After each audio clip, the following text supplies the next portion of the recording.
Hai guys, ketemu lagi di Vintage Sentinel. Video ini berawal dari banyak pertanyaan seputar oli samping dari video-video sebelumnya yang sudah pernah kami buat guys, dimana memang video tersebut masih tematis pada sub masalah dan memang belum mengupas secara komprehensif. Nah, pada video kali ini kami akan mengupas secara tuntas tentang permasalahan oli samping dari takaran, efek yang timbul akibat salah takar, masalah-masalah yang timbul akibat oli samping kurang atau lebih, dan bagaimana penanganannya jika timbul masalah-masalah tersebut guys. Seperti kita ketahui bahwa oli samping adalah nyawa pada motor 2 tak guys. Sistem pelumasan 2 tak berbeda dari sistem pelumasan 4 tak, yang mana oli mesin tidak berfungsi sebagai pelumas ruang bakar sebagaimana motor 4 tak.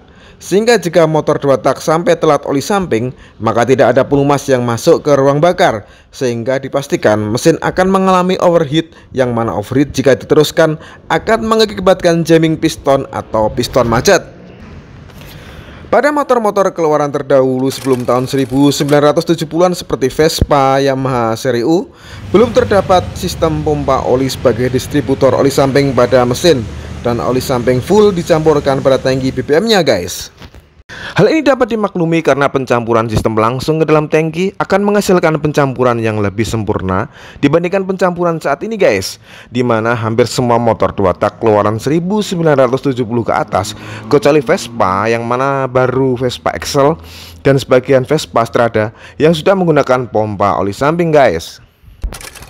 Awal mula motor diciptakan dengan pompa oli samping bukan pada masalah kualitas pencampuran, tetapi lebih pada efisiensi fungsi, dimana dalam adanya pompa oli samping, maka akan membuat sang pemilik tidak perlu kesana kemari membawa botol oli samping dalam kendaraan mereka lagi guys.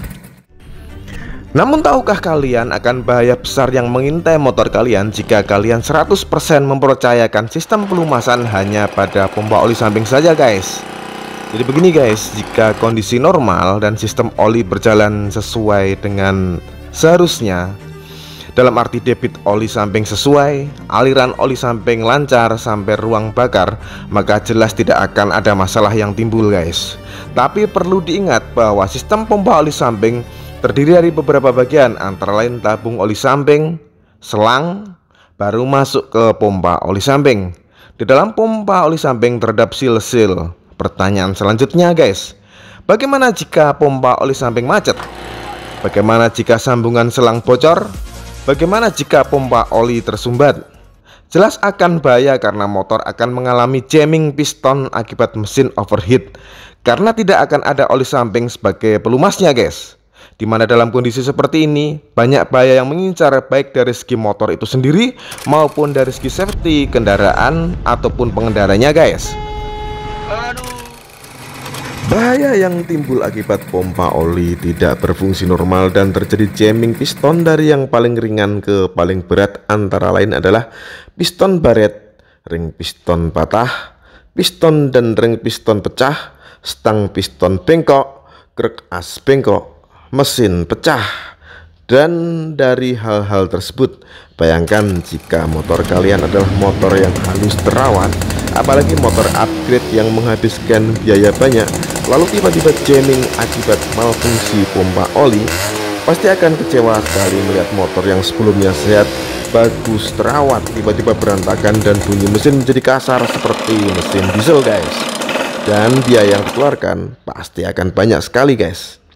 Jika yang rusak cuma piston dan ring piston saja, mungkin biaya yang dikeluarkan tidak seberapa guys.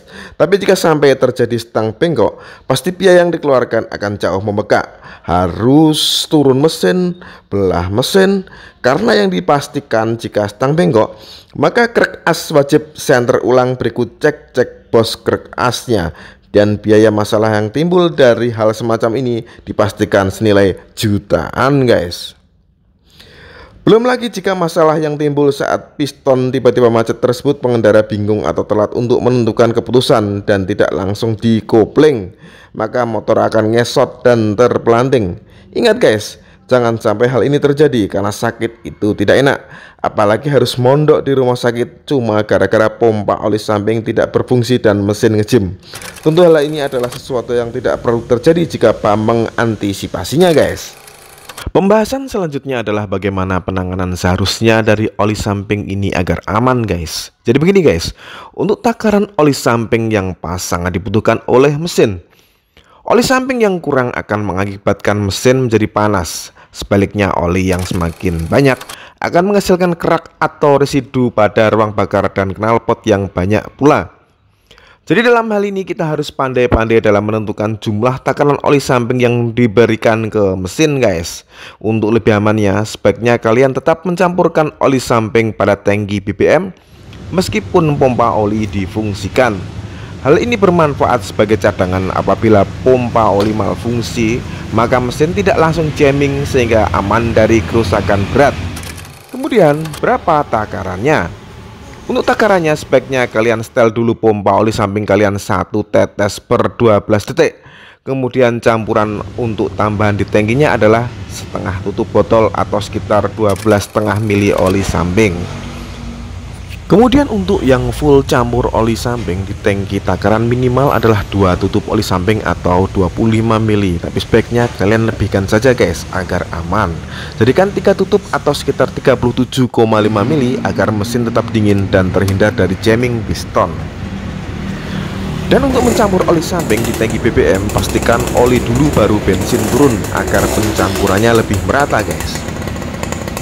Untuk merek oli samping yang bagus untuk motor 2 tak sebenarnya kembali ke selera dan spek motor itu sendiri guys. Pada tahun 1990-an, semua motor Yamaha disuguhi merek Yamaha Loop 2 tak dan Suzuki dengan SGO 2 taknya.